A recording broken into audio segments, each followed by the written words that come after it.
Je vais essayer de vous donner plein de petits trucs qui sont en train de remonter.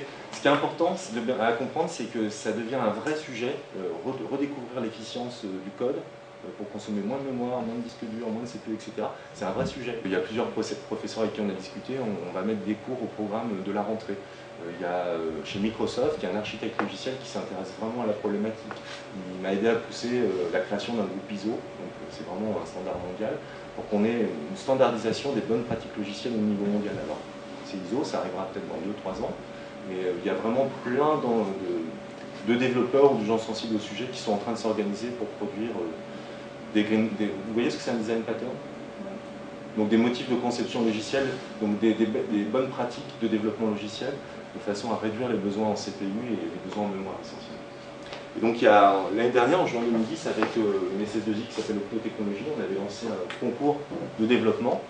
On avait développé une appli en Quick and Dirty, donc une extension Firefox, du Google App Engine côté serveur, vraiment un truc Quick and Dirty. Et on a demandé à des équipes de développeurs de gagner le challenge, c'est-à-dire de consommer le moins possible de mémoire et de CPU. Et au final, donc, moins d'énergie et donc de pouvoir allonger la durée de vie de la machine. Et on s'est rendu compte finalement que par rapport à l'architecture qu'on avait choisie sans réfléchir, ceux qui ont vraiment réduit l'empreinte ont basculé la plupart des traitements côté serveur. Pourquoi? Parce qu'un data center de Google, quand il exécute du Google App Engine, il est largement plus optimisé que le poste de travail d'utilisateur qui fonctionne à 10% du temps mais qui est allumé 100% du temps. Moi je l'ai vu sur des gros systèmes d'information, effectivement quand on essaye de tirer la cartographie du système d'information,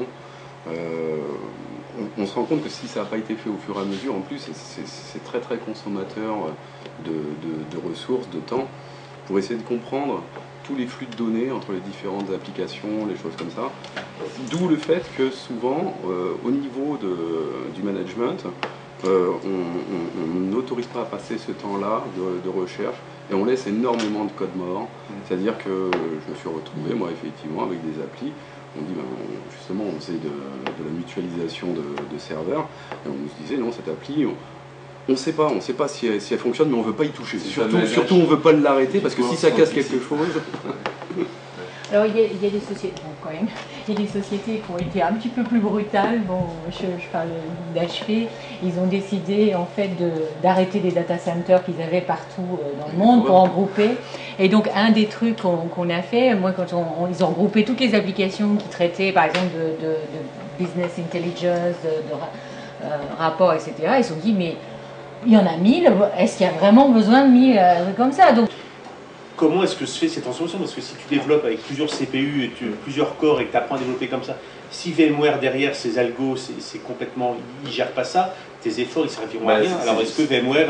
C'est justement ce dont je parlais sur la couche intermédiaire, là où il nous manque, où elle n'est pas mature, c'est à VMware de savoir piloter les états du processeur, de les mettre en veille, de les rallumer, etc.